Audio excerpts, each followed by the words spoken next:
Estamos de volta, Dr. César. Tá bombando o nosso WhatsApp. Estão chegando aqui interações sobre medo, fobia. E a gente vai fazer agora uma outra coisa aqui no programa, certo? Uhum. Vamos imaginar que eu sou sua paciente hoje por um dia. E eu vou ter que te dizer aqui como é que eu me sinto com relação a alguns itens dessa caixa que tá aqui. Ok. Vamos lá? Vamos lá. Eu vou pegar aqui, vai ver qual tipo de medo você tem ou como é que você lida, né? Isso, Tá, se você tem ou não tem, né? Olha só, aqui ou assim, né? Isso é agulha. Agulha. Aí eu tenho um termômetro aqui, vamos ver como é que eu... eu Como é acho que você se sente com agulha, Teru? Injeção, com injeção. Tranquilo. Que aqui você tem nível, né? Tolerável, desconforto, resolução, fuga e imobilização. Qual eu, que acho você... eu acho que eu dessensibilizei, doutor César. Tem gente que fica com trauma, né? Eu fiz tanto exame de sangue na infância, tinha uma deficiência de ferro. Tolerável, então eu aprendi né? a tolerar. Tolerável. Tá joia. Então isso aí não é um problema para você, né, Teru? Vamos ver aqui o próximo que vai ser. Ai.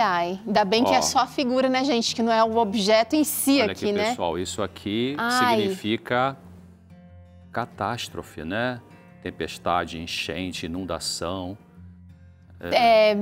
Quando cai a energia, quando começa a chover, né? Já começa a dar aquela sensação ruim. Eu não gosto, confesso que eu fico apreensiva. Quando eu era criança e dava tempestade, aqueles relâmpagos, eu morria de medo. Eu corria para a cama da minha mãe e do meu pai, lá ficava lá. Minha mãe ensinou a gente a se sentir assim uma ameaça, alguma coisa, entrar debaixo da mesa, se abrigar debaixo da mesa. Eu assim, lido bem, mas sinto um desconforto, doutor César. Não tá tranquilo, não. Tá certo. Fico apreensiva. Ainda não precisa de remédio não, viu, Teru? Ainda tá tranquilo. Próximo, olha só. Tá no desconforto, esse bicho aqui, gente, pra mim. Esse bicho aqui mexe com muita gente, hein, Teru? É aranha. Como é que você tem medo de aranha? Como é que é? Eu não gosto de aranha, não gosto de aranha. Eu também detesto aranha. Não gosto, mas eu acho que eu não seria uma dessas pessoas que teria uma aranha de estimação. Sabe aquelas tarântulas? Sim. Porque dizem que a tarântula ela não morde, ela não tem veneno, nada, mas é horripilante, né? Só de pensar. É asqueroso, né? Eu acho que eu tenho, assim, eu lido com desconforto. Mas se tiver uma aranha, eu morei em sítio, né? Morei em sítio até pouco tempo atrás. Você lidava com a aranha lá, Lidava com a aranha, porque quando corta a grama, as aranhas saem da grama e elas vão, né, perder o habitat delas natural, então elas vão... Então, eu fico com desconforto. O que eu faço? Eu acho que eu vou ficar aqui, então, porque eu ataco. Eu pego o inseticida ou eu pego o chinelo para atacar, acho que fica aqui, né, gente?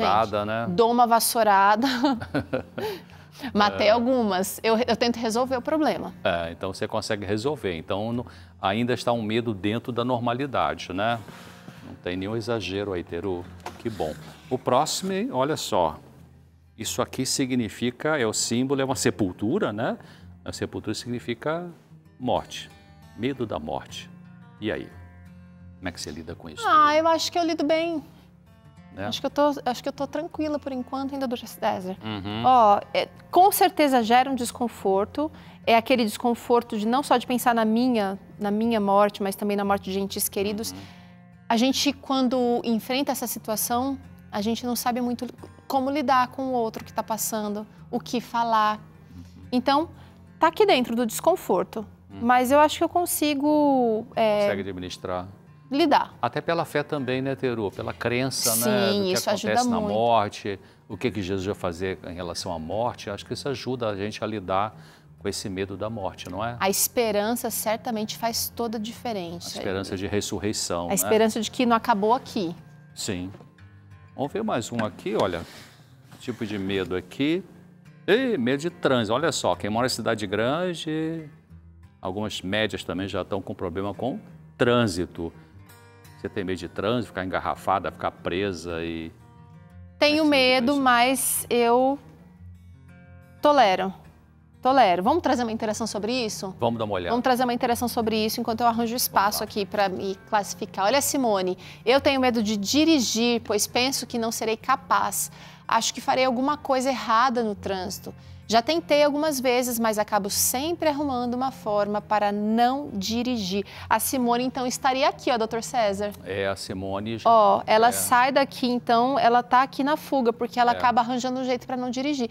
Ô, Simone, eu acho que eu já estive nesse lugar, e essa é até uma coisa interessante, doutor César, porque a gente sai, às vezes, da resolução, e às vezes a gente volta para cá, ou às vezes a gente parte para a fuga.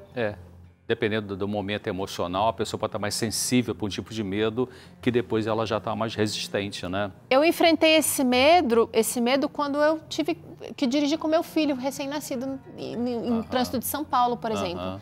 E aí eu me confrontei, falei, ou eu encaro, ou eu vou depender do meu marido para sempre. Então eu resolvi encarar. Exatamente. Mas tem níveis. Exatamente. Você falou uma coisa muito importante aí e que serve para a que mandou a pergunta agora, né? Que é a Simone, né? Simone, olha só, você pensa o seguinte, quando você aprende a dirigir, quando você aprende a enfrentar o medo de dirigir, você vai ter muita liberdade. Agora, se você também, de repente o seu eu pode querer driblar você, né? Que é tipo assim, não, eu quero estar sempre com alguém perto de mim, então eu não vou dirigir porque eu fico muito independente. Não sei, estou só levantando uma coisa para você pensar aqui, né? Porque tem gente que tem um medo de dirigir, porque na verdade é mais confortável ter alguém dirigindo para ela, ou ela tem segurança, né? Mas se você tem vontade de ter mais liberdade, mais usar o seu horário a hora que você quiser ir e voltar, então enfrenta esse medo. Não tenha medo do medo, né? Deus não vai permitir que você tenha um medo acima daquilo que você pode suportar. Agora, esse termômetro é interessante, né, Teru? Olha só. A gente tem aqui o medo, né, que eu já falei que é uma coisa normal, tem a ver com o instinto de proteção, de defesa, né? E você... Deixa eu tirar essas possibilidades aqui. O tolerável, quer dizer, um medo tolerável, como o Teru falou, tem medo, mas você administra isso, você lida com isso, né? Você não vai recuar diante dessa situação que produz um medo tolerável. Depois tem um desconforto, já tem um pouquinho, talvez, de taquicardia, você pode ficar um pouquinho de suor na mão, né? Mas mesmo assim você enfrenta. São aquelas pessoas que, eu vou usar um exemplo aqui bem prático, pessoas que vão fazer uma apresentação na sala de aula, né? Ou numa igreja, ou numa comunidade, eu estou me sentindo desconfortável e tal. Tem até alguns artistas que já falaram isso. Me lembro, anos atrás, um cantor famoso do Brasil que falava, não, quando eu entro no palco assim, eu estou suando, mas depois eu me solto, né? Então a pessoa administra. A resolução é quando você tem um tipo de medo que mexe com você, mexe com o seu físico, mas você enfrenta. Né? É o que você falou, dá uma vassourada na aranha, né? Você tem... Eu tinha um cliente que o meu consultório era no 7º andar, ele não pegava elevador, um rapaz jovem, uma fobia de elevador, mas ele ia pela escada, então ele não perdia a consulta por causa disso, porque ele ia pela escada e descia pela escada, ou descia com ele. Então, sim, a resolução está no meio termo aqui, né? Você vê que não está... você consegue administrar... Não está confortável, mas também está não enfrentando. Já o nível maior do medo, aí já passa a ser fobia, é um medo exagerado, quando você vai fugir da situação, né? Então, o indivíduo muito tímido que tem uma reunião social, ele foge daquela situação porque ele não sabe como vai lidar. Então, aí é sofrido, aí é doloroso, né? É prejudicial, inclusive, porque vai afetar os relacionamentos, vai afetar o trabalho, né? Sim, vai ter muitas perdas, né? No trabalho, na relação social, nas amizades, né? E a imobilização é quando a pessoa trava, porque, na verdade, quando a pessoa tem um medo excessivo, que a gente classifica de fobia, ela pode ter reações de fuga, ela foge da situação, ela vai lutar ali, ou ela vai ficar travada, vai congelar, não sabe o que fazer, né? É quando as pessoas falam assim, minha boca travou, não sabia o que dizer. Como uma crise de pânico mesmo.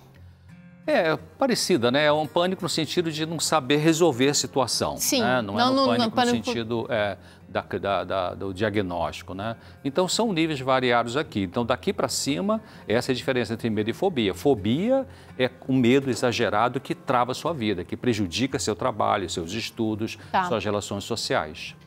Agora, o senhor deu aqui algumas pinceladas sobre como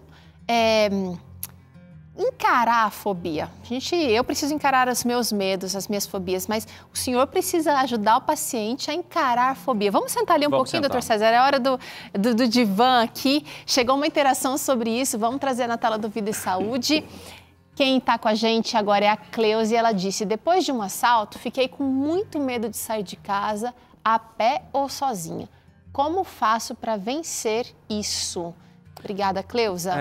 Obrigado, Cleusa, pela sua... Muito bom você ter trazido isso, porque tem muita gente que vive a situação de trauma e que a terapia psicológica para fobia é uma das mais usadas, é a TCC, mas é chamada terapia de exposição.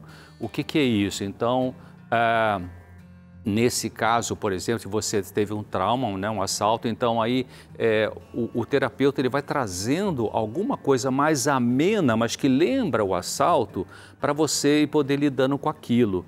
Né? Então pode trazer uma imagem para você olhar de a pessoa sendo assaltada, aí você vai ter taquicardia, sudorese, né? Vai, enfim, ter tonteira, mas depois aí você vai acalmando.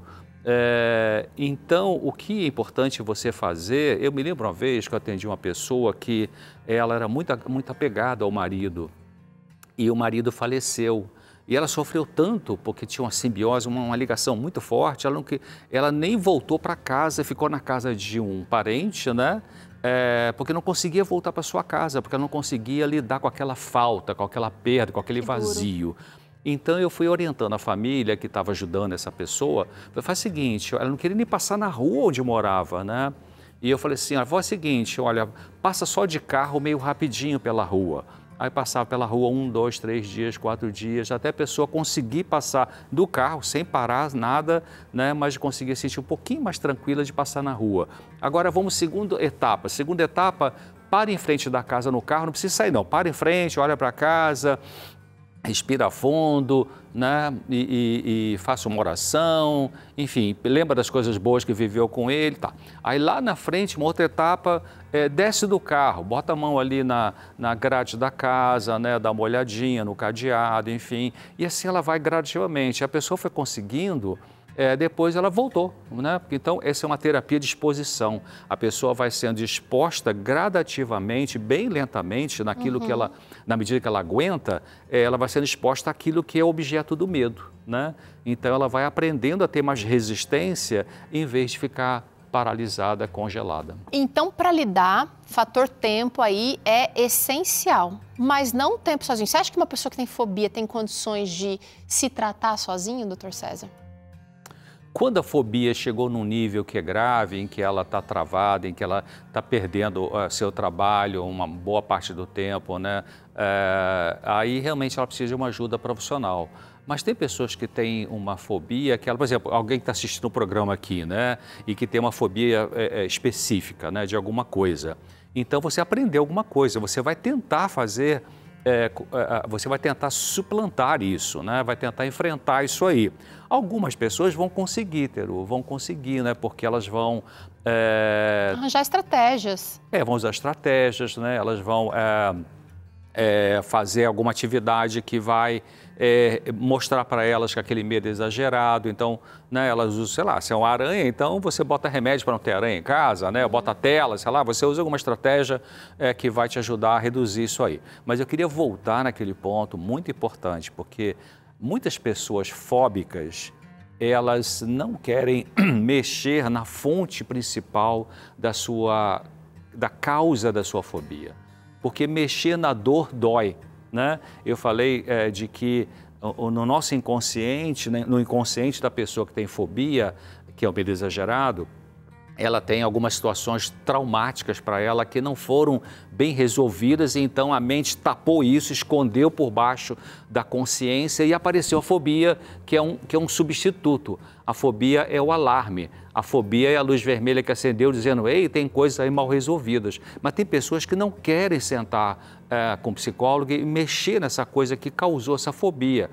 Elas não querem mexer naquilo que dói, porque realmente é a defesa, né? Com medo de não resolver, de repente abrir uma caixa que não vai conseguir fechar, mas como ajuda... É o medo de enfrentar aquilo que doeu, né? Então, essas pessoas, elas não sabem do que elas não sabem, né? Que causou o medo. Então, tudo bem, a gente respeita essas pessoas, vamos trabalhar então com a terapia de exposição. Tá. Né? Então, na fobia... resolve a limitação.